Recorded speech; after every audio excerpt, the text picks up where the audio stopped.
I'm Kayla, And and I'm we majored Haley. in English for this.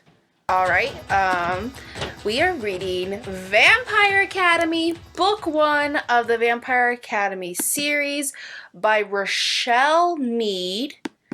And it was published on August 16th, 2007. I was a fresh 11 years old. I was in sixth grade. Oh man. Yeah, so take us away, Haley. Wait, didn't you want to talk about the Yeah, the we'll talk about that cast? before what happened here. But okay, the first read. Okay, so yeah, first read this one. How is this my first time Okay, reading this? I distinctly remember my group of. I read Go for it. Sorry, go No, no, go my group ahead. of friends, like, not like my core group of friends when I was 14, but like the fringe friends, you know what I'm talking about. They were really into it Yeah. and they're just, Kayla, you love vampires, you would love this book. I read the first chapter, I was like, no, I don't want to read this. And I remember, this is a distinct memory I had. I don't know if it was a misprint on this girl's book, but Dimitri's name was spelt Dimitri, and it made me so mad I refused to read the book. But then in this version, it's spelt correctly. So I don't know if that was just like a misprint on her book or what. And then her book Maybe. also smelled like cat puke because her cat did throw up on the book, so I also didn't want to read it because of that. That is valid. That is very valid. Oh man. So, yeah. That was my Yeah. experience with this book. Also, I looked it up. It is not Angelina Jolie on the cover. It just looks like Angelina Jolie. I do not know who that girl is. It does kind of look like her. I don't know who it No, it's is just either. some random model. I tried looking it up. If anyone knows who that girl is, let us know. Fucking at me, please. I'm dying to know. But yeah, no, I was gonna say it's kind of like my nostalgia factor too. It's like I read House of Night. How did I not read this? I read House of Night and Blue Bloods. How did I not read Yeah, this I read House of Night series? as well, and we were talking about this off in text. This book series so far really feels like Blue Bloods meets House of Night. Yeah, like it's not bad. Like I'm intrigued, I'm but compelled by it. it's I'm compelled by it. Like I think there's some interesting things happening here. Yeah. Okay, so So let let's get let's into talk it. Oh about the yeah, movie because sorry. Let's talk about there this was a movie cast. made in 2014, just one. It did really bad. We will not be doing a bad film I theory might on it watch it in my ever. personal time and come back and tell you guys what it was about. I'm gonna pull up the Rotten Tomatoes for it and just tell you how bad it did. Sorry if you hear me clicking. Rotten Tomatoes, Vampire Academy. Let's go. What are you guessing it got? I'm guessing it got a 7. Okay. Because I watched the trailer visually without sound and it looked Yeah. Okay. horrific. Hold on. I need to shut the door. The furnace just kicked on. Hold on. Sorry, guys. My home sucks. Hopefully, I'll move this year. You don't have to deal with all the creak cracks that happen with this place. Okay. It got a 16% on the tomato meter and a 55% Amazing. on the audience score. And that's an average of over 25,000 ratings. Holy shit. Everyone said, no, take it back. Like, it just, it looked so horrible. Also, what's with Kirova fucking holding some dude down on her desk? That's the only part I remember from the I trailer. don't know. Okay. It's like holding some dude down on her desk and drinking his blood. I'm like, this went a different direction. Okay, we're gonna talk about the cast. We have Zoe Douch as Rose. I don't really like her face. Lucy Fry. I guess she's got kind of like a princess thing going on. Danila Kozlovsky. They did cast a Russian to play him. Yeah. Dimitri? Oh my god. Gabriel Byrne plays Victor. I don't know. You'll never guess who played Christian. Dominic Who? Sherwood. who plays. Oh, that sounds He hold plays on. Jace in the ABC Family Shadowhunters. No. Oh no, that's so bad. Olga Koronkio as Headmistress Kurova. Sarah Hyland, she was on Modern Family as Natalie. Was she on Modern Family? What was she on? Yeah, Sarah Hyland was. I don't know if her name was. Oh, yes, it was Modern Family. Her name was not Natalie in the show. It is Natalie in this movie.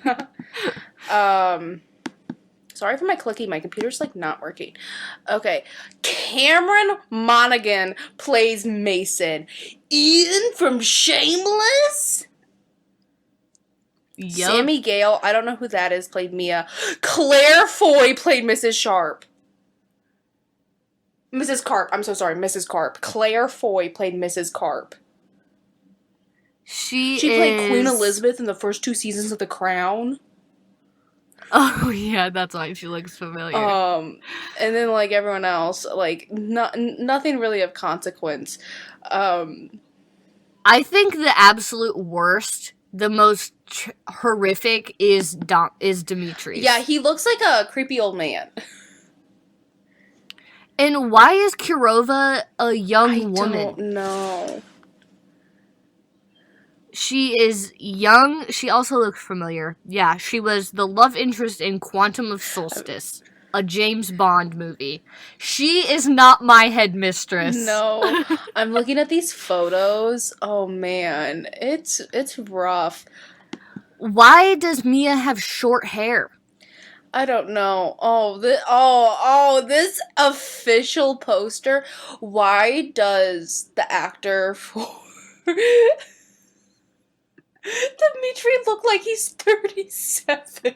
He's only 24. He's my age. It's so awful. This is such a bad poster. He's a year younger than me, and he looks like he's 97. Like, I'm looking at these pictures. I can't believe Dominic Sherwood played Christian. I can't That's either. like, and also the actress who played Lisa, not like as pretty as I would want. I know, not to be rude, but yeah, it's something, y'all. It was something. Oh, hold on, my mom texted me. Also, just because of like their demeanors, like I imagined Rose to be tall and Lissa to be short.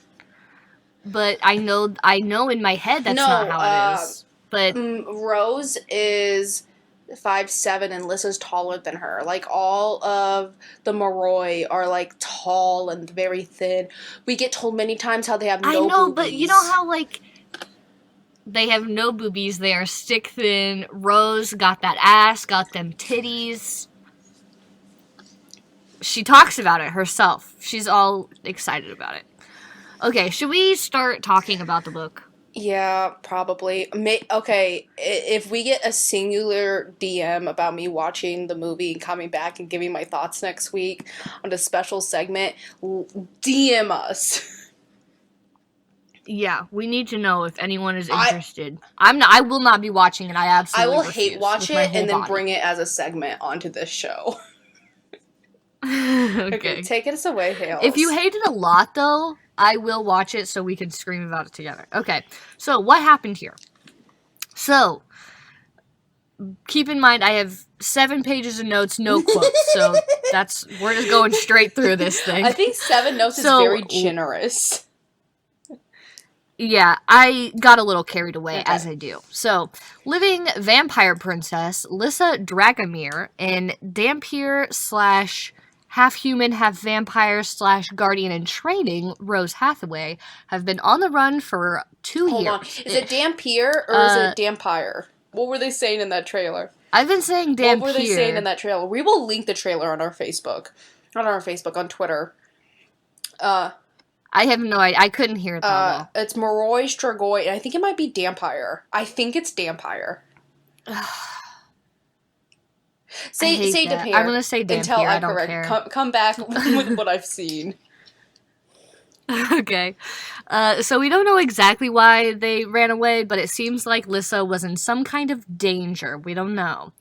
The two wake up from Lissa having a nightmare, and Rose realizes she hasn't fed Lissa in about 2 days, which is a long time for her. So Lissa drinks Rose's blood, and Rose feels guilty because she enjoys it so much. It's that classic shtick, vampires, it feels good to get bitten by them. It's hot!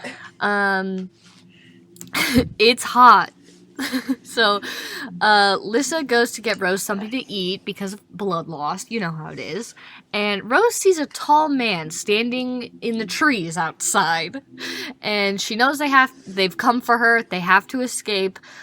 So Lissa uses compulsion on their roommate to get his car keys, but they're apprehended before they get there. So they were captured by guardians, and they promptly escort them back to St. Vladimir's Academy. And they're scolded for running away, obviously. Headmistress Kirova wants to kick Rose out of the school, but Rose wants to be Lissa's guardian one day, so she needs to stay. Dmitry Belikov, one of the guardians that captured them, sticks up for her, mentioning that Rose and Lissa have formed a literal psychic bond, which is unheard of. So it's not unheard of, it's just extremely rare. It used to happen a lot more, I think, maybe, and now it doesn't happen anymore. I can't remember how that was, but he also thinks that she has a lot of potential, and there aren't a lot of female guardians. So Kirova agrees, as long as Dmitry trains her himself outside of her normal training. And Rose agrees because this is her only way to pass her trials and become Lissa's guardian, officially. I really just skim read over the first 25% of this book. Mm-hmm. Me too. I've kind of just summed everything up here. So everyone is shocked that they're back, but Rose quickly falls back into her old social status as sarcastic and hot badass that every dude wants to fuck, except this new random development that she is jealous of the feeders that Lissa drinks from. Big yikes. But other than that, everything is relatively normal. So Rose realizes that she's kind of glad to be back, but she can feel through the bond that Lissa is super anxious. Rose thinks it would be best for them to just coast through the middle of the social hierarchy so that the politics of the school don't get to Lissa like they did before. They hang out with mostly with Natalie Dashkov, Lissa's sorta cousin, who's the daughter of the diseased and dying Victor Dashkov. Really? That man. Creepy uncle. Creepy uncle. Lissa has known Victor her whole life, and he's basically the only person she was happy to see when they got back to school. Natalie is like the definition of middle tier social status, so it's a safe bet for them to be friends. Yeah, and the only reason that Natalie's even middle tier is because she's a royal. That's literally it. Right, if she wasn't royal, she would be bottom of the barrel. So Lissa agrees to just coast through the middle eventually, but she does hesitate at first because her brother Andre was always involved in the royal family politics at school, and she wants to be just like him. Or she feels like she has to be like him. Anyway, Rose quickly realizes how far behind she is in her training, which was never what she wanted. Rose is a Dhampir, which means she's half Moroi and half human. I want to explain this, because this was so stupid to me. Go ahead. I have it here. I want to explain Go ahead. So Dhampirs are half Moroi and half human. They're all illegitimate bastards. That's like something to tell you. However, Dhampirs are like mules, according to Rose, meaning that a Dhampir can't mate with a Dhampir and have a child for some reason. Dhampirs can only have children with Morois. And so, but then, like, there's this whole thing about how Dhampir women who aren't guardians are blood whores. Ooh, I hated that that's a term. I hate everything about that. And they say it so this constantly. Is so 2007. They just keep saying it. I And then, know. I think Rose has, is just, brainwashed into thinking that, because other Dampiers are just yeah, they're just people who aren't guardians. I don't know what your problem is. Right. And they live in a community together, and I think they get the reputation of blood whores because Moroi men come there and fuck them. And it sounds like it's not always So. consensual. It sounds as if perhaps it's not okay. It may not always be consensual. Yeah. Mm-hmm.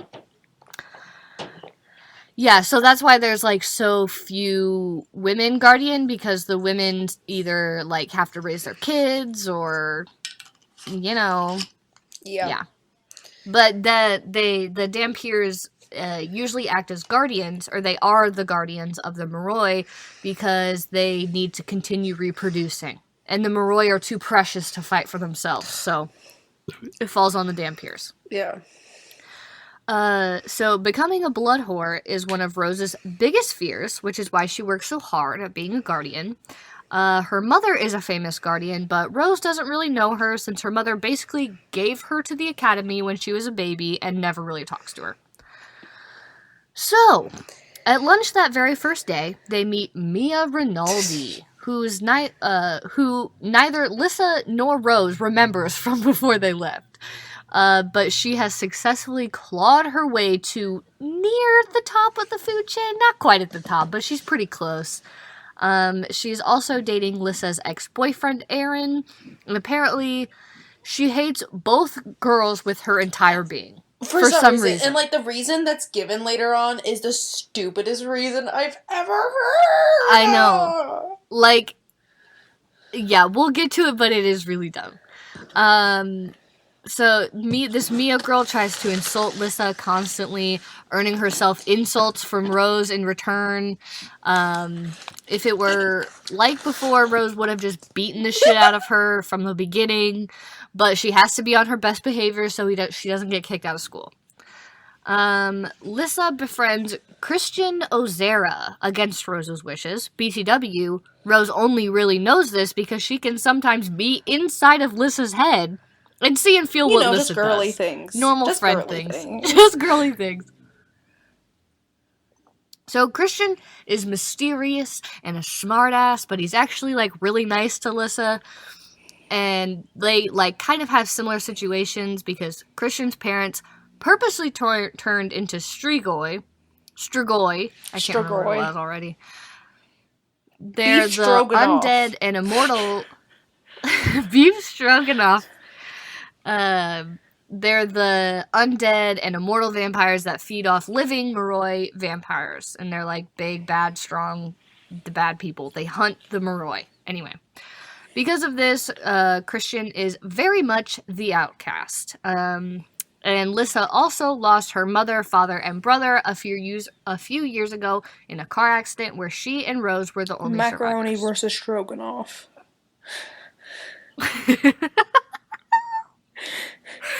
That's so good.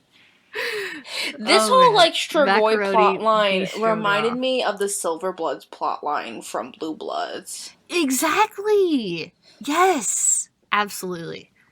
Because it's vampires that feed off other vampires. Yeah, and then wasn't there also a plot line about that in House of Night as well? I can't remember. I've only read the first 6 books, so who knows what happens in the rest of the series. House of Night. What Stevie becomes? Stevie Ray. Remember Stevie Ray? No, I think she's just undead. An undead vampire. Yes. Yeah, I don't know if she hunts the other vampires though. I think she might be dangerous, but I can't remember.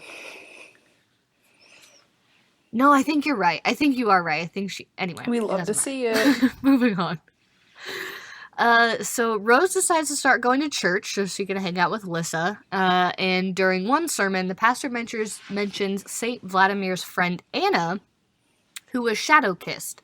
And Rose has heard this before. We don't know where. She keeps that from us. She keeps a lot of stuff from us. And then just she just keeps mentioning things, and then it's oh yeah, I remember that. It's could we have heard this before? And then when it's brought up, finally, you're just why were we kept from this knowledge? It's like she told the story in reverse. I don't know.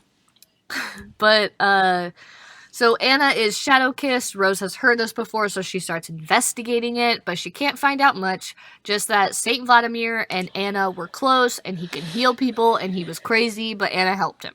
Anyway.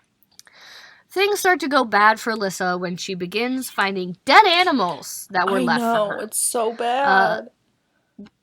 The first incident reminds Rose of another incident before they left, where the girls were in the woods and got caught by the rather deranged Miss Carp.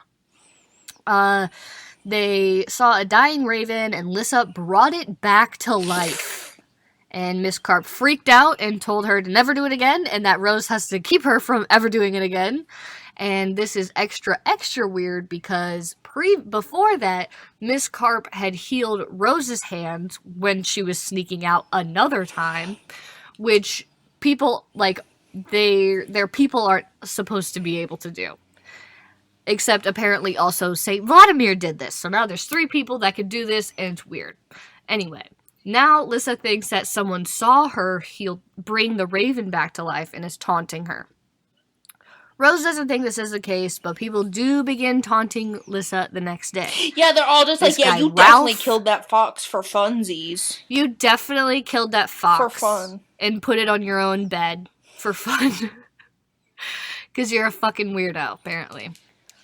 So Ralph, this guy, takes it a little too far, and then Christian sets him on fire from across the room. It was just so like, and now he's on fire. You love to see it. And now he went up in flames. But Christian doesn't actually hurt him, just scared him a little bit. So Christian gets suspended for a week, and Rose, like, begrudgingly admits that it was pretty cool of him to stick up for Lissa. That night is the first time that Rose enters Lissa's mind on purpose to see if she's hanging out with Christian, which she is. Christian knows that Lissa is able to use compulsion on Moroi and has been occasionally, even though no other Moroi can use compulsion on other Moroi or Dampiers. Rose is weirdly jealous of their relationship. Like, I'm sensing a theme here. I think if this book was written today, Rose would definitely be in love with Lissa, but this was written in 2007. She would be gay. But, you know.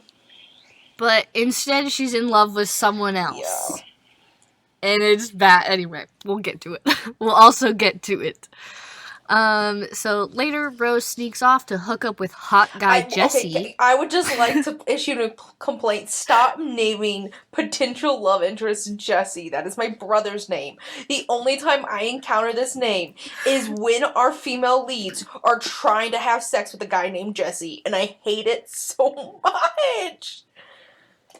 It needs to end. The madness needs to end. Jesse Blackthorn, Jesse Zalkloss, get him out of here! Get him out. No offense to your brother, I also don't like the name Jesse. Yeah, that's also my nephew's name. My brother named his... Sorry, also no offense to your nephew. Yeah, my brother named his son Jesse. Not Jesse Jr., it's a different middle name. It's just also Jesse. Big Jesse, little Jesse. Oh, amazing. Okay. So, Rose knows this is her perfect time to start her campaign to bring down Mia. And she tells Jesse a rumor that she heard from her friend Mason that Mia's family isn't royal and her parents serve another royal family. He doesn't say, like, in what way, but she says that they're basically servants to another royal family. No, Mason is just Jesse like, yeah, eats they that like shit mow the yard. He does say that? I couldn't remember if he yard. just said that they work for them. Oh no, okay. So they are basically servants for another royal family. And Jesse is eating this shit up. Then they start making out, and when Jesse kisses her neck, she acts a little too strongly. She could just have a biting she reacts kink. a little too strongly. She could just have a biting kink. To his fangs. No, she's addicted to those endorphins, dude. And he realizes that she reacts a little too strongly, and he's like, "Oh, you let Lissa feed off you?"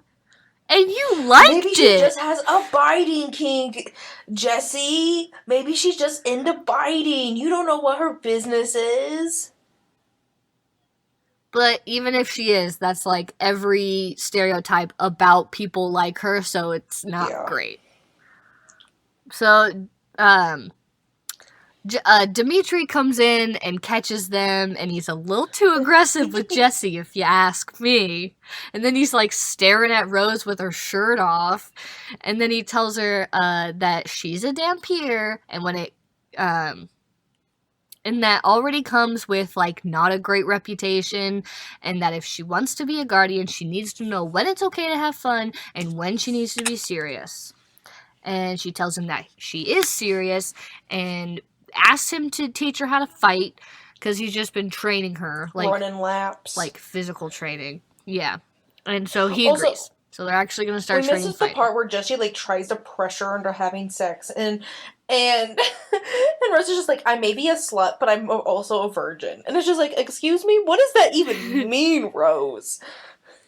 Are you only going to like third base? She just likes to make out. She also implies that she was willing to, you know, get a little I'm not going to say the words I would say if we weren't on a recording right now, but get a little, you know, different forms of sexual interaction. Oh. Well, I don't even know what you are implying, but I'm going to bleep this. Let me check the time. Okay, a little bit of, you know, eating out, sucking dick, all that business. Why can't you say that on our podcast? I just feel weird. Maybe I won't mute it. Yeah, she's definitely willing to do a little extra, but not you know, like the stuff you would do with your high school boyfriend when you weren't ready to have sex. But you were definitely enjoying it more than when you eventually did have sex. Correct. I watched, this is off topic, I watched this comedy special. Oh, I forget who it was. Her last name's Tomlinson. And it was about how, like, when she was in high school, she wasn't having sex with her boyfriend, but they were doing, like, all the other sex.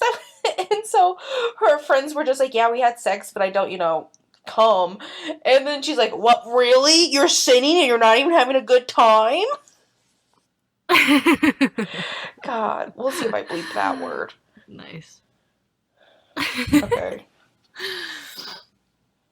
Yes, so exactly. So, the next day, Rose is allowed to go to a school event because the queen is visiting. Yeah, they just have a queen. Apparently they have a queen. They have a queen! And it's not like, passed down through blood. It's like they pick them. Well, like there are 12 royal families, and the current ruling monarch picks the next monarch from the 12 families, and it can't be from her own family. And then, like, if the council doesn't like who she's picked, they can object to it, but no one ever does. Gotcha. Yes. So the queen is visiting. And as she walks in, she like says some nice stuff to Lissa, but then calls her out and says that she shamed her family name by running away. And Lissa is humiliated. And so Natalie and Rose are both trying to comfort her, but then Mia comes to rub it in.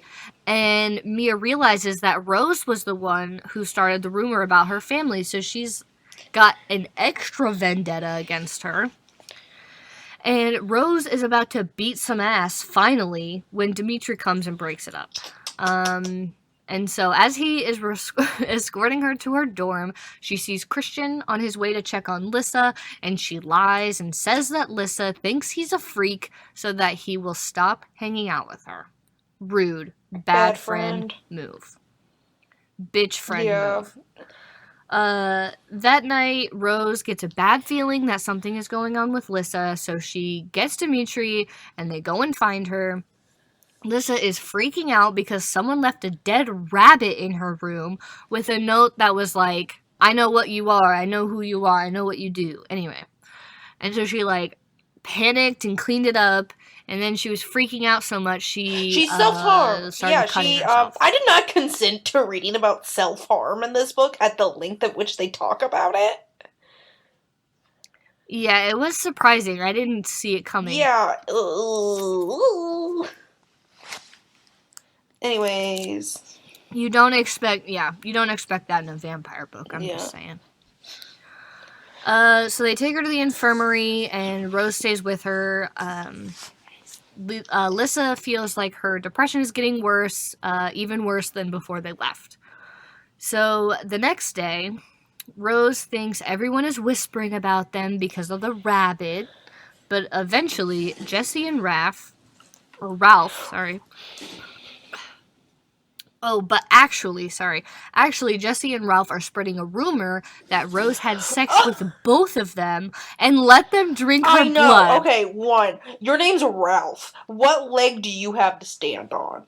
Two. I love how Rose doesn't even say, I'm a virgin. No, she's just like, I didn't have sex with them. They're gross. Yeah, there's nothing in the world that could make me have sex with Ralph. Yeah. And so Rose, like, kind of freaks out because this will, like, ruin her reputation and people will think that she's a blood whore. And Lissa is, like, really, really angry, which isn't usual for her. She's usually cool, calm, and collected.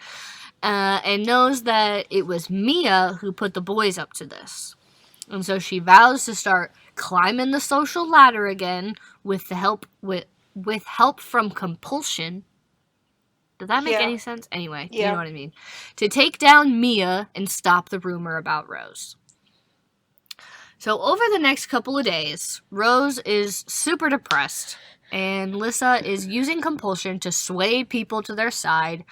Rose does not like this, but people do start sticking up for her, and that would have never happened before. So she starts regularly creeping into Lissa's mind.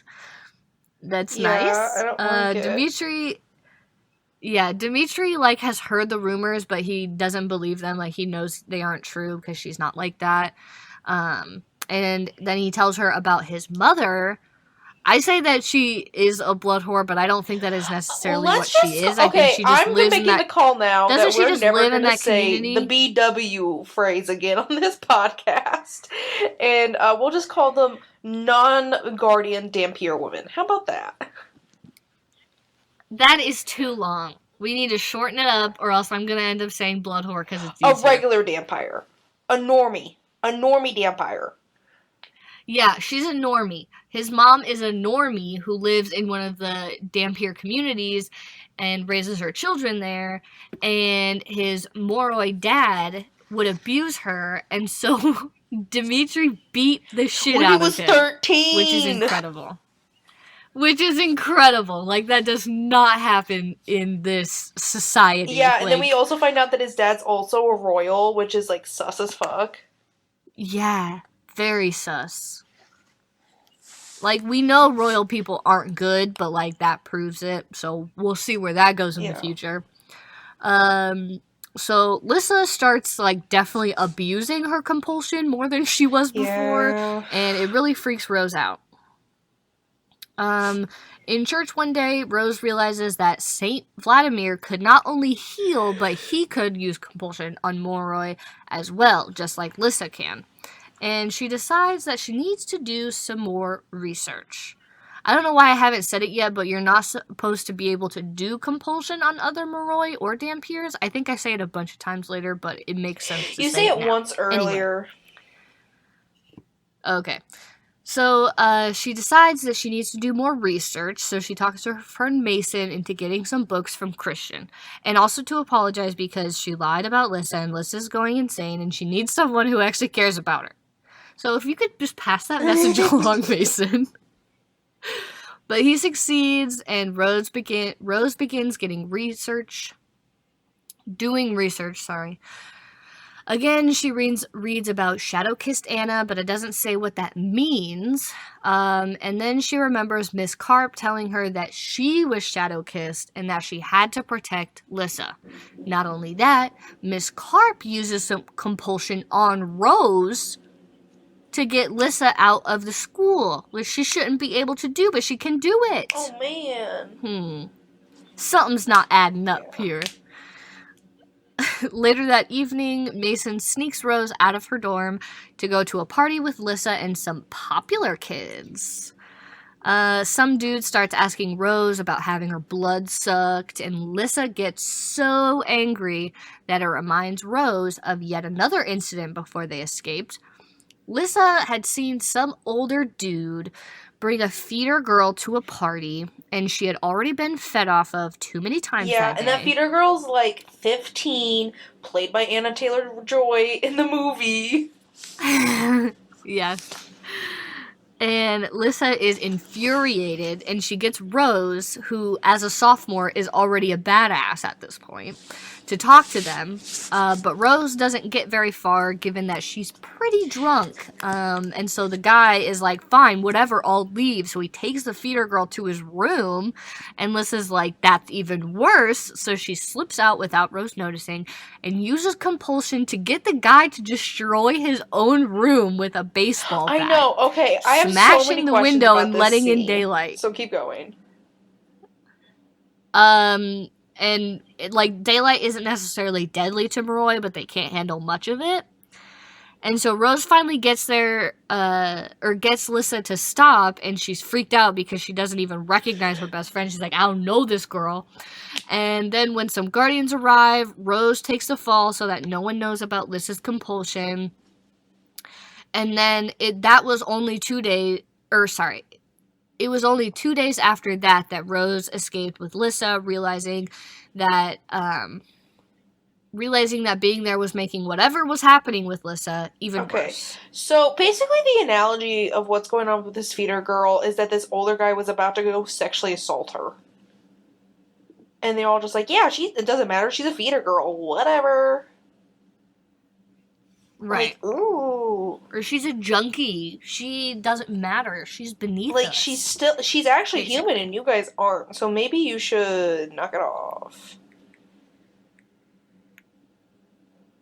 Not a fan. Basically. Not a fan. I'm glad Lissa did what she did, but yeah. You know. Okay, back in the present. You know how it is. Lissa is still on her mind control bullshit, but she has even successfully stolen her ex-boyfriend back from Mia. Rose finally makes the connection that St. Vladimir, Miss Carp, and Lissa are all the same in some way after finding out that Vlad and Miss Carp also never specialize in an elemental magic like all Maroi eventually do. So she tells Lissa about this and begs her to stop using magic, considering that St. Vladimir tried to kill himself and Miss Carp was insane and had to be taken away. So maybe don't do whatever this is. And Lissa promises to stop using magic, but she can't go back to just being invisible among the royals either. So Rose apologizes to Christian so that he hangs out with Lissa again. A few days later, Lissa gets Kirova to let Rose go on a shopping spree with her and Natalie and Victor and Camille. Yeah, I think Camille's probably I don't know why Camille was Camille's involved. one of Natalie's little friends. No, she's like a popular girl. I don't know. I don't know, but she's there, but we don't ever hear, she doesn't say anything in the car. I don't know. Anyway, so that they can get dresses and whatever they want for an upcoming dance. Lissa finds, start that all over. Lissa then finds a dead bird in her bag. And Rose realizes that, or she thinks maybe someone might know about Lissa's healing powers and is planting the dead animals as a test or like to bait her into using her abilities. It's so gross. She just like reaches in her bag and pulls out a dead bird. I can't imagine. I would rather horrific not. ideas. And Rose is like trying to keep her from trying to heal it because it's dead, and Lissa's just like still reaching for it, like she can't not heal it. It's weird. On their way to the mall, Dimitri tells her that this is a training exercise to see how she protects Lissa in public. She also finds out that after graduation, she and Dimitri will be guardian partners of Lissa.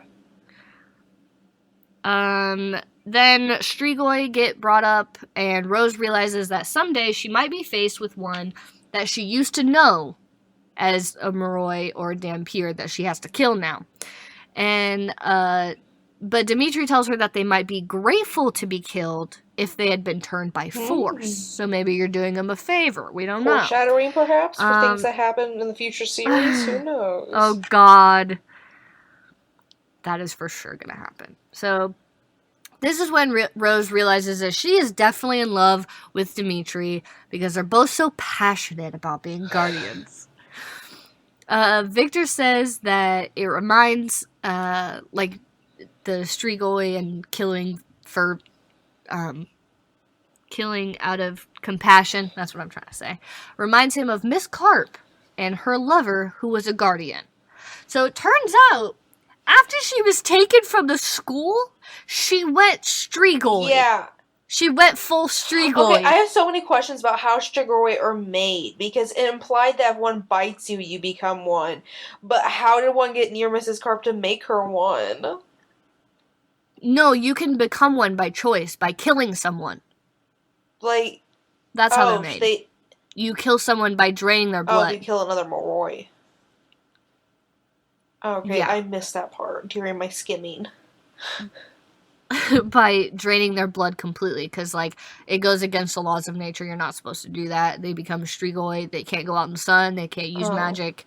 That's how it goes. So this freaks Lissa out because of how similar that she knows they are now. And later she asks Rose why she didn't tell her, because Rose knew a long time ago and didn't tell Lissa because she was already seeing the similarities between the two.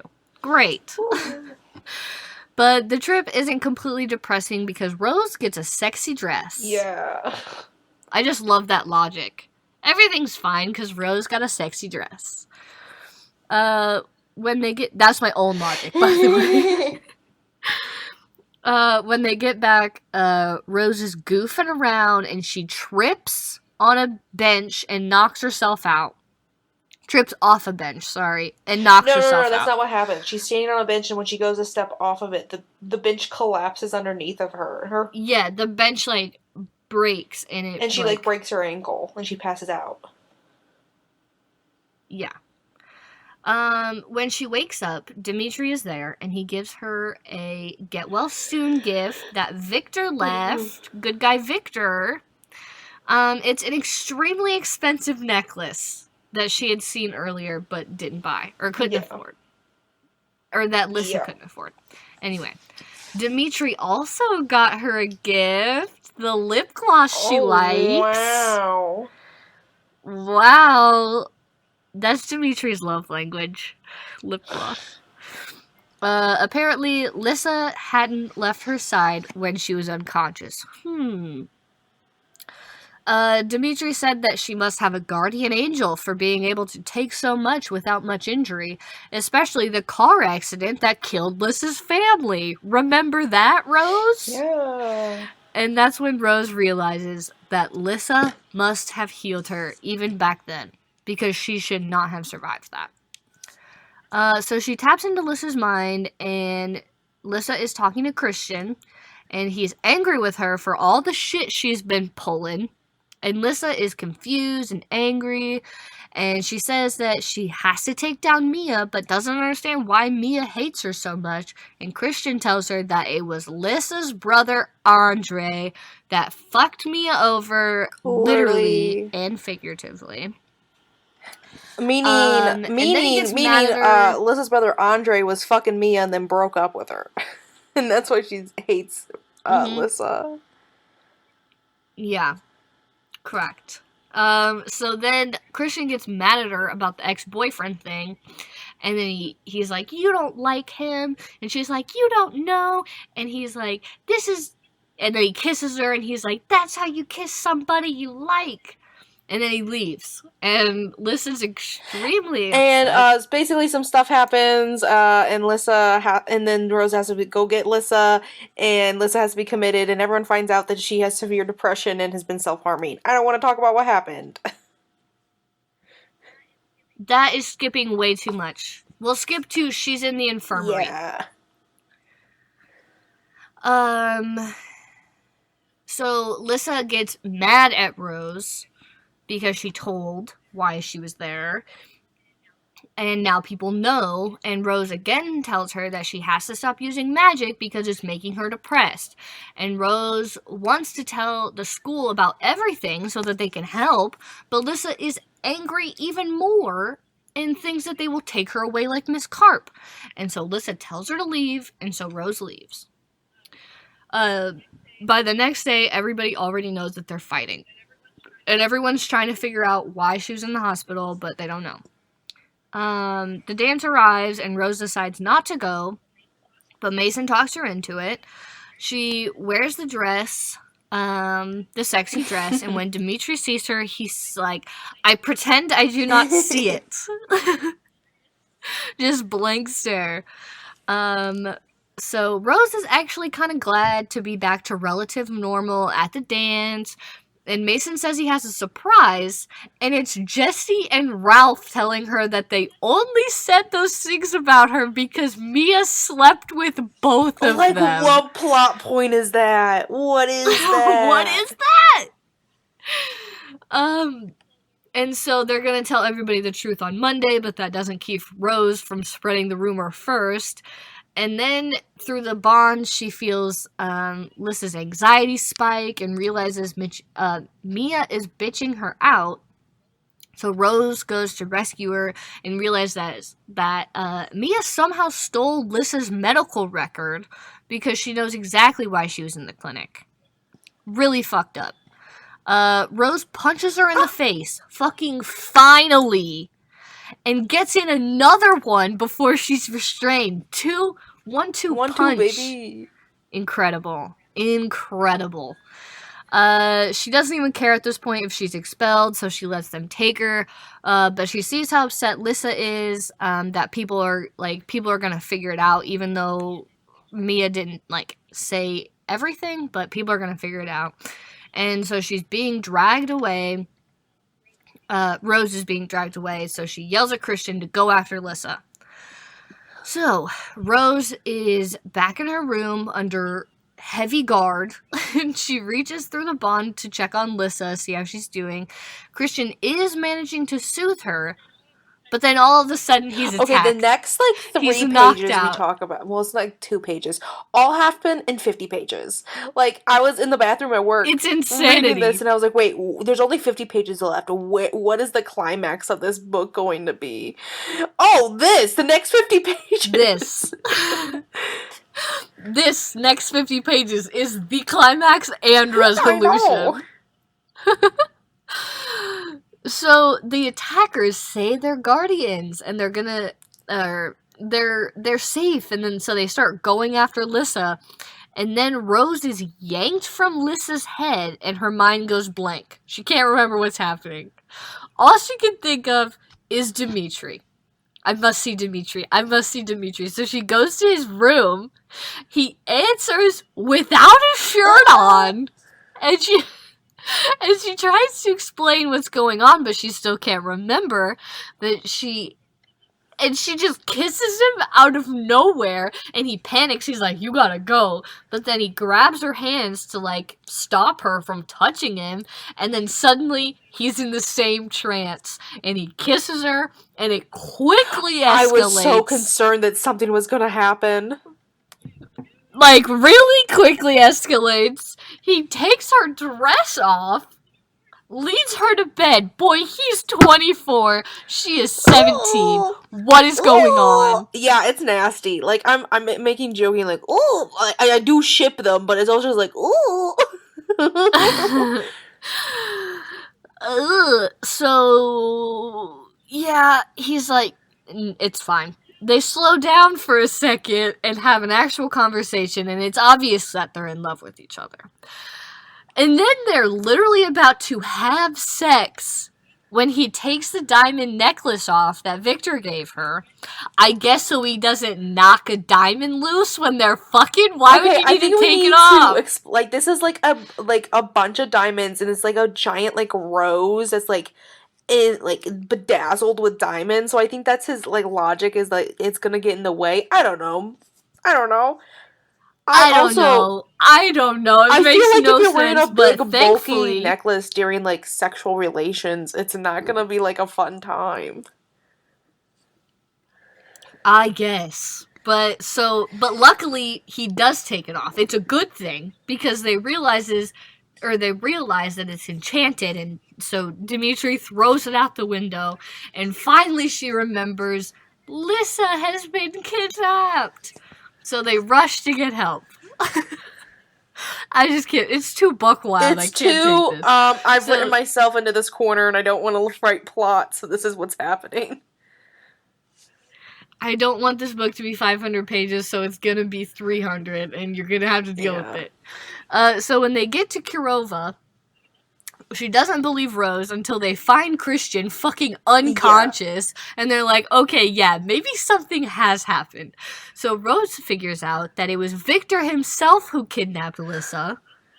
And I don't know if what I've said so far, like, you could see that coming. Like, I could see it coming in the book. I don't know if it makes sense. I did not see it coming in the book. He has taken I did not see it coming in the book. Oh, I did. It was so obvious. Oh, well, sorry.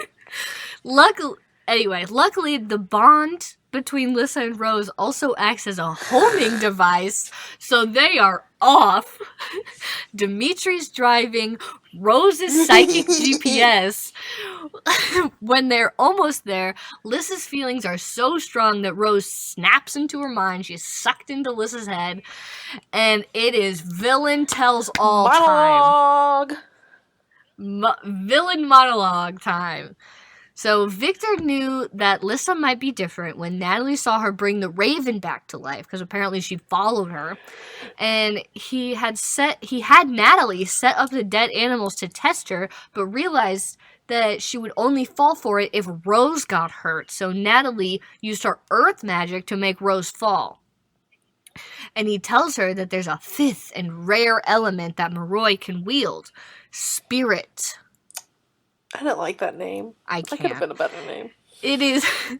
So this is why she can heal and use compulsion on other Moroi, and why she gets depressed, because when she does anything with her magic, it also takes a piece of her soul. So like when she heals others. I don't know if it happens when she gets compulsion, but I think so. I don't know. So he has taken her to a secluded cabin so that she can heal him of his chronic disease, and because she'll have to heal him over and over again, he knew the school would catch on and make him stop, so he stole her, and he's just gonna keep her there forever. He says that he needs to live because he's gonna be king, and he's gonna make the Moroi into soldiers again to hunt the Strigoi. She refuses to do it, obviously. Are you fucking insane? But he has another Moroi there that tortures her with air magic. So Lissa gives in and heals him. Rose and Dimitri finally arrive. Yeah. Other guardians get there right away, and they're gonna raid the cabin. But Lissa doesn't know this, so she breaks out, sprints through the forest, and so Rose has to go after him, and apparently Christian stowed away in this trunk, so the two of them are sprinting through the forest. They finally find Lissa, and, they're going to find Lissa, but the Guardians are still going to take the cabin anyway.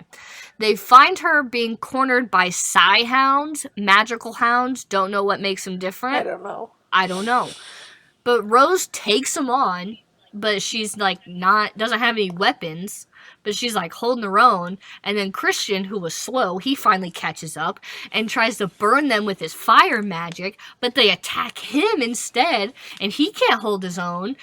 And finally, some guardians arrive and shoot the dogs. They fall dead. Christian is badly hurt, barely alive. Lissa could heal it, but doesn't have enough strength. So Rose lets her drink her blood. And then Lissa's able to heal Christian. Heal Christian. He's back to normal. So back at school, that all happened. They're back at school. Yeah, and basically it's just Victor, this is everything that she can do. What of it? Victor is being held in a literal, like a cell, like a jail cell, and Natalie has been standing outside begging to see him. I don't know why they didn't punish her too, but she's just standing I guess there. it's because she's a minor Uh, and she was just doing what her father told her to do. I guess, but she's insane. She's psychotic, but whatever. Lissa starts like dating Christian. Everybody's shocked. Rose doesn't see Dimitri for a while, but when she does, he says that they need to tell the school about their little tryst, but Rose refuses. He says it was a mistake. They can't be together. He doesn't feel that way about her. And she's like, she's a little upset. You can tell she's a little she's like upset. big upset about it. Isn't the word tryst? No, I thought it was tryst. I thought it was tryst. Okay, this is a debate for another I'll day. look We're it up almost and done. I will tell you later in a personal text message. So Rose finds a way to talk to Victor and asks about the enchanted necklace. She's like, make it stop. She thinks it's still affecting her because she can't stop thinking about Dimitri. And Victor's like, the spell would have never worked if you both didn't already have feelings for each other. And Dimitri is lying if he says otherwise. And so Rose is like, that's an interesting thing that you say. And then he also tells her that she and Lissa are bonded because Lissa didn't just heal her in the car accident. She brought her back from the dead. Wow. And so that's what, like, being shadow kissed means. Because she's, like, been to the other side, and now she's living, and so she has to live every day to the fullest. Anyway. Suddenly, Natalie breaks in to free her father. And guess what? She has gone full street boy. Oh, no! She throws Rose against the wall, but then Dimitri is suddenly there and he kills Natalie. End of the story. End of the storyline. Natalie gets to never come back. She dead. She gone. Natalie is done. In the first book, what's going on? And so, as he is carrying her to the infirmary, he said, like, she calls him out because of what Victor said. And he's like, yes, obviously, I like you, and I want to be with you still, but we'll be guardians together one day, and if I love you, I will save you instead of Lissa, which is not the code. That is against the code, can't do that. So she's like, okay, fine, whatever. I guess this is the life I've chosen. So, things go back to relative normal. The school knows everything, and they put Lissa on medication that stops her from being able to use her magic, and that makes her sad, but it's better this way, and she knows that. Rose realizes that this is why Miss Carp turned Strigoi, so that she couldn't use her magic, and she didn't want to use her magic. And then she goes and talks to the pastor about how St. Vladimir died. Like if he succeeded in killing himself. And the pastor says that he died of old age, even though he was insane, because he had his lovely Anna with him. And luckily, Lissa has Rose, so everything's gonna be great. And then on the way home, she sees the same raven that Lissa saved, that she brought back from the dead, and thinks, oh, maybe he's bound to her too. And then it flies away, and that's the end of book. Yeah, that's the end of the book.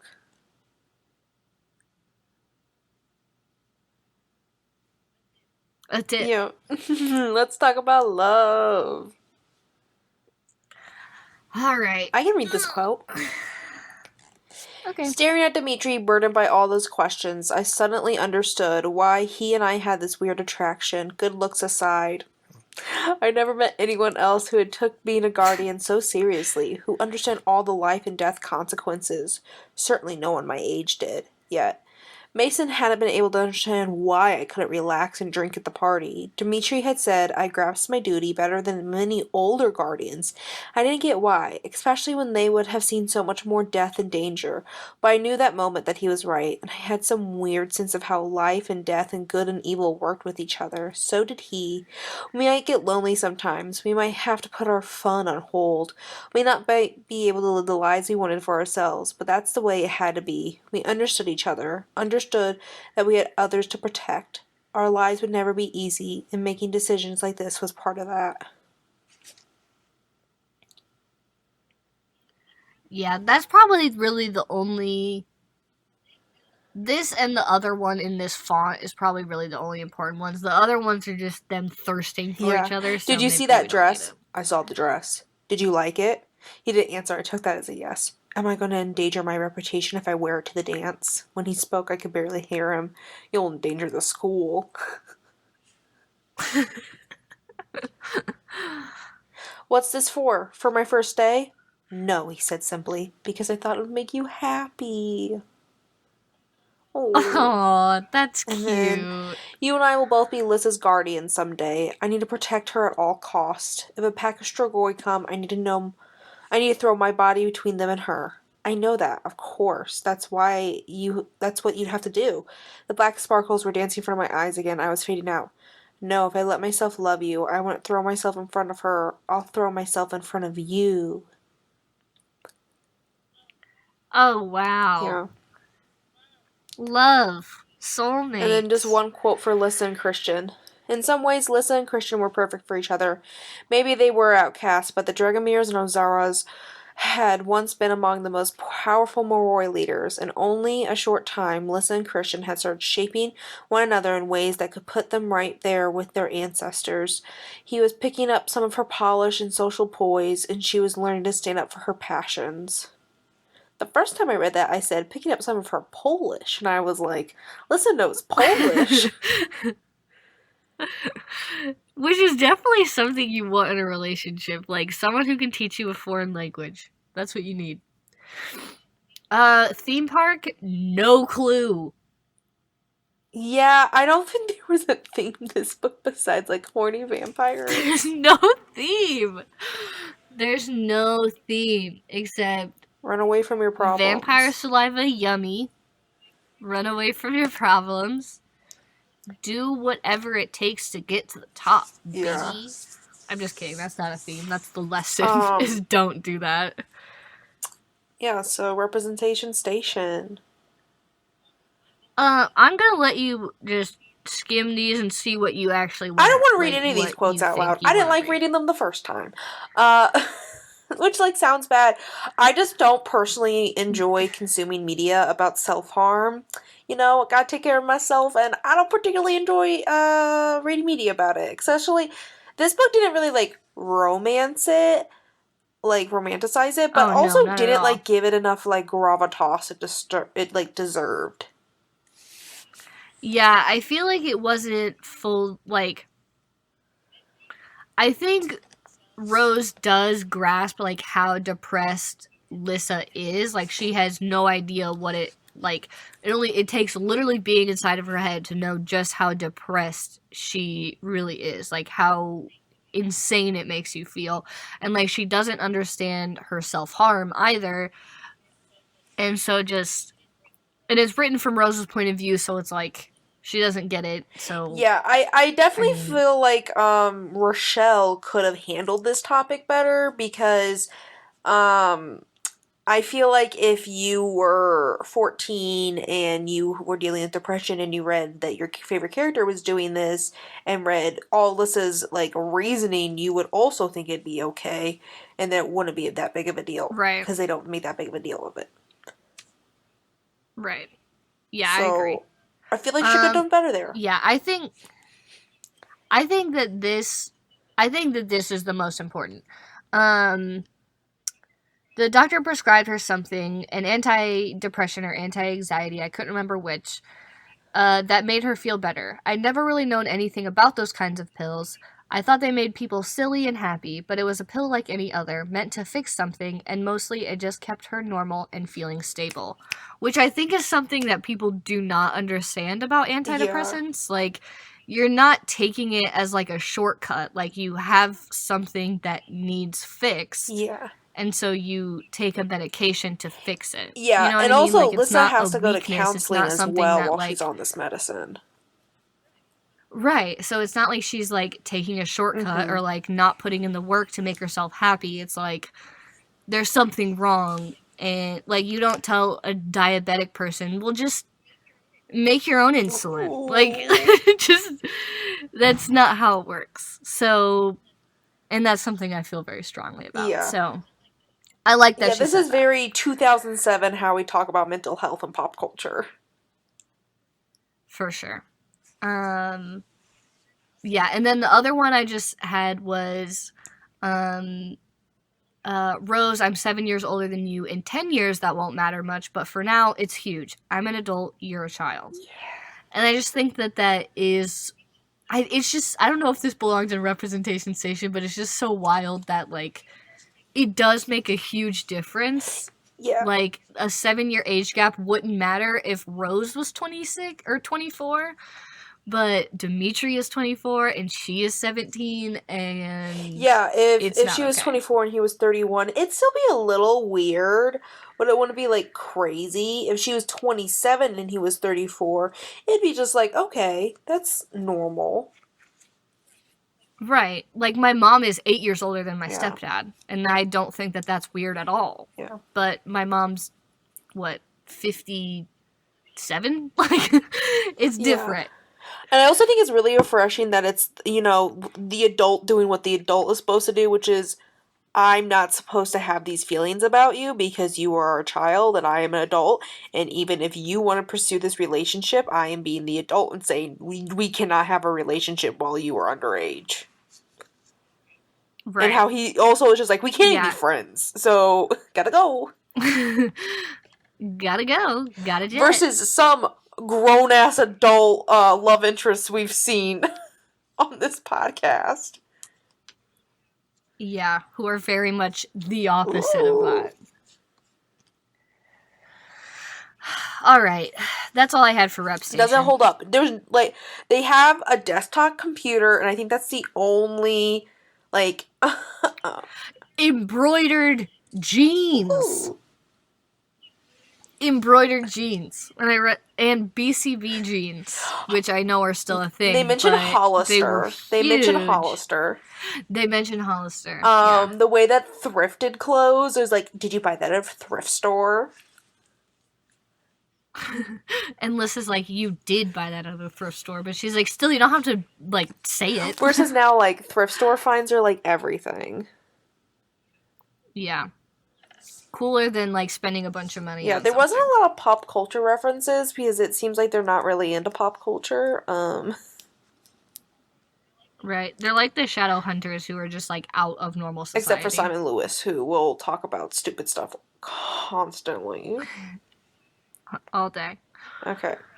All right, Night of the Living Author. Let me hear those quotes. I have 7 quotes. Each of these are my comments are always, what the fuck? Okay. Okay, so this is when they arrive first at the school and they see Aaron with Mia. Beside him, holding his hand, was a Moroi girl who looked about 11, but had to be older, unless he'd become a pedophile during our absence. With plump little cheeks and blonde ringlets, she looked like a porcelain doll, a very pissed off and evil porcelain doll. What the fuck? I know. I also feel like this is also very telling of the time that it was written. Okay. We don't joke about being pedophiles anymore. No. It's not funny. But I do think that people maybe thought it was funny back then. Yeah. Okay, so this is when she's talking about her parents. My Dampier mother was Scottish, red-haired with a ridiculous accent, and I've been told my Moroi dad was Turkish. That genetic combination had given me the skin the same color as the inside of an almond, along with what I like to think were semi-exotic desert princess features. Big dark eyes and hair so deep brown that it looked almost black. I wouldn't mind inheriting the red hair, but we take what we get. I'm sorry? That's incorrect. Do not Desert say that. princess? I was also You hate to confused about see what it. she meant about the inside of an almond. I was as well, because I believe in the inside of an almond to be whitish. Are we talking about, like, when you get an almond in shell and you crack it open, but before you peel the skin off the almond? And it's like that brown? Or are we talking about, like, almond milk? I have never peeled an almond. What is that? What does an almond shell look like? Oh, you've never deshelled an almond? No, but I've had the almonds that have, like, that thin little layer Yeah, on that's it. like the skin, but the shell is like this porous stuff. You can crack open an almond. I'll send you a picture of what an almond and shell looks like. But like, yeah, what color is your skin here, babes? What are you saying? And what are you saying? Desert princess, Richelle, you can't say that. I would also just like to point out that Richelle is extremely pale with red hair. Yeah. Okay. I mean, I'm just saying, I don't know. I don't know what she was going for, why she wanted to do this. Yeah. I don't know. Okay, so this is like Rose talking about her big titties. Here among the slim and small-chested Moroi girls, certain features, meaning my larger breast and more defined hips, stood out. I knew I was pretty, but to Moroi boys, my body was more than just pretty. It was sexy in a risque way. Dampiers were an exotic conquest, a novelty all Moroi guys wanted to try. What? Yo, what the fuck? What the fuck? What's that about? I know, and the bad thing is, all of these quotes are like toward the Yeah, that was beginning. 15% of So the way. you're just getting into this, and you're like, boy, what am I reading? Yeah, it was just like, where am I? Okay. For anyone else, especially Dampier, letting a Moroi take blood from you was almost, well, dirty.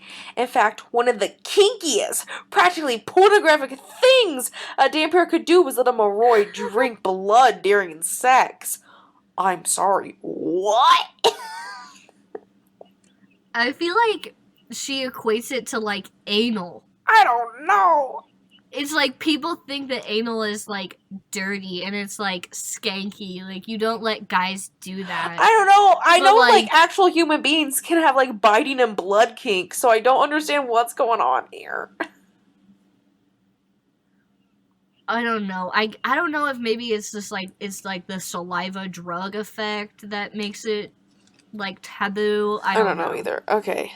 Now get back to your room if you can manage it without throwing yourself at someone else. Is that your subtle way of calling me a slut? I hear the story you guys tell. I've heard stories about you. The slut shaming is so strong. It's so strong, and it's the double stand, like the usual double standard. I truly wonder how many times they say slut in this book. I'm gonna look it up right now. Hold on. I'm gonna pull open the Kindle book and search slut and tell me how many times they say it in this book. Fill the time for 15 seconds, Haley. Go.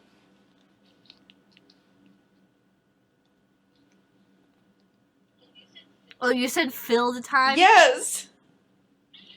I thought you meant like time you to see how fast you could look it Fill up. the time. I'm typing in So I was slut. watching the time on my recording. Okay. Let's see. Oh my god. It's just 7 silence. times I was like, in the book. no. 7 times they say the word slut. Let me look up. See how many times does it say whore? I'm looking up whore. They say the word whore 15 times. This. I feel like, who says that? The quote you just read. I think it's Dimitri. Nuh-uh. He does a real 180 on that, Let me doesn't pull he? up the quote in my Kindle. Fill the time again as I open my Kindle app. Dmitry Belikov is the guy. He's real tall, long hair, wears a cowboy duster. It's leather and it's brown and it touches It is the Dimitri who ground. says it. What the fuck? He's like the only one that like doesn't believe that about her. It is after he catches her hooking up with Jesse. Yeah, but even with Jesse, it's like he throws Jesse out and then he's like kind of sympathetic toward her, or like, I don't know. That's so weird. Yeah. Oh, okay. That is inconsistent with his character. I also this quote. When we're moving on from this. When Rose is trying to get permission to go to church, she's like, "I found Jesus while I was gone." "Isn't your mother an atheist?" she asked skeptically. "My dad's probably Muslim, but I've moved on to my own path. You shouldn't keep me from it." I'm sorry. What? That didn't bother me. It didn't really. bother me, but it was just like he probably was. He probably was, but also it sounds very Islamophobic for you to say it that way. Like, I feel like she just kind of said it like offhand. Well, like, yeah, my mom's an atheist, well, my dad's a Muslim. Can I do my own thing? I just didn't like her tone. Maybe that was it. I agree. Yeah, it wasn't great. The tone wasn't great. Okay, my final quote is about the self-harm. Then she'd cut herself, which is the weird way she coped with things that upset her. Why are we phrasing it that way? I had that quote. Yeah, I had that too. It's like, what do you mean? Like, which was the weird way. Like, I just want to know the motivation. Richelle's motivation in writing like, that. I don't know. Like, was this after Cut came out? That book Cut. Do you know which book I'm talking about? No. Was it an Ellen Hopkins? No, it was not. It was a book called Cut, and it was all about self-harm. It's by Patricia McCormick. I owned a copy of it. I did not read it. It came out in the year 2000. So, yeah, it's like a freeform book, like a free verse book, and it's 151 pages. And then, was this after the movie 13 came out? When did that movie come out? You know that movie with Nikki Reed? I never saw it, no. 2003. That movie came out in 2003. So, like, I guess self-harm was like... They self-harm in that In that movie? Yes, they do. That movie's fucked up. Catherine Hardwicke directed it. It's about a 13-year-old girl who does, like, a whole bunch of things that 13-year-old girls should not be doing. Anyways. So, like, I guess self-harm was, like, in the media. So, like, if she was trying to be like, yeah, this is an issue that teenage girls are dealing with, I feel like she could have, like, addressed it better. Not in her 2007 way. Yeah. That's what I was going to say. It's like, if you think it's a problem, then handle it better. But if you are romanticizing it like everyone on the internet, everyone on Tumblr is, that's an issue and you need to cut that shit out. I never saw, like, self-harm romanticization on Tumblr, but that's because I was, like, in the nerd circles, not the hipster circles. Oh, I saw it everywhere. That and, like, pro-Anna shit. Nope. I was reading blog posts about Doctor Who. That was on different parts of Tumblr. I was on my Super Who-Lock Tumblr. Yeah, well, Tumblr made me depressed, so... I just read gay fanfic. Okay. Did you have anything else you wanted to ask Richelle about in this section? No, I mean, there are so many questions, but... We have 5 more books, so maybe more questions will be answered. Yeah, I read this book in, like... I'm not a very fast reader, but I read this book in, no joke, 6 hours. I started it... I'm not worried the fact that we have 5 books. I started it at 10 p.m. last night. And finished it today. So if you want to know how fast it took me... Damn, and you only, like, missed one thing that I brought up. Yeah, okay, let's rate that book. Scale of 1 to 10, like a 6. Like, I was compelled, but I also was not, like... impressed. What was the phrase we kept using, during our boyfriend's episode? What was... I'm intrigued? No. Enthralled? Enchanted. No. That's it. This book compelled. Was that yeah, really? This book compelled me, but it did not enchant me. Yeah. I agree. Like, Maybe a 6.5. I'll be So, generous. I'll give it a 6.5. Yeah, I'm gonna give it a 7. So, like, there was some things that, like, I like when an author can, like, successfully drop hints about things and then reveal it later on in a satisfying way. And I feel like she did half of that. Like, I feel like she got halfway there. I just didn't think the delivery was super great. But I was intrigued. Yeah. I'll give it a 7. Like... I'm excited to read the rest just because it's like reading House of Night. Not quite so bad because it's not quite that bad, but it's on the same level. Like I'm like I feel like this book could have been 50 pages longer. Like that last 50 pages could have been expanded to 100. Yeah, and also maybe cut out some of the bullshit before it. So maybe the book could have been the same amount, but, like, allocate more to the end. Like, she definitely cared way more about, like, the high school politics than, like, the world building. I know! What are we doing here? I don't even know. It felt like okay, yeah. the Packet mother... No, not Packet. What is their last name? Of House of Night. Cast. PC Cast. Yes. The Cast mother-daughter duo. Reminder, that's a mother-daughter duo! You could have fooled me. Spent more time, like, doing world building than, like, the high school politics. And a lot of it was high school politics. Okay. How believable was the magic? I like, had an understanding. I knew going in what I was getting. I wasn't too, like, I've been around a couple vampire books in my day. Right. There is elemental magic, plus the spirit, which it all makes sense to me. But then, why are they vampires? Why do they need to drink blood? Why can they not handle a lot of sunlight? Why are they nocturnal? Yeah, maybe those are my questions. Hopefully it's like I get the elemental magic; it makes fucking sense. But then the vampirism, it does not definitely make any needs, sense like, to me yet. to be expounded upon. Maybe the next 5 books that happens. Perhaps something's gotta happen. Would we let our middle school selves read this book? No. I would. I think I could have read this when I was 14, a freshman in high school. Because at that point, if this is the first episode of ours you've ever listened to, listeners, I was reading some stuff I should not have been reading in middle school. So, like, this would not have surprised me, but, like, some of the things that happened, I don't think I need to be reading that when I was 14 and depressed. Right. So. For sure. I agree. Alright. Come and catch us next week. Frostbite. We'll be here for Frostbite. Maybe I'll watch the movie and let you know about it. Oh god, I feel like I have to watch it too. Son of a bitch. It'll be fun. Alright. I'm gonna go take a nice shower. It's St. Patrick's Day, so I gotta wash this green eyeshadow off.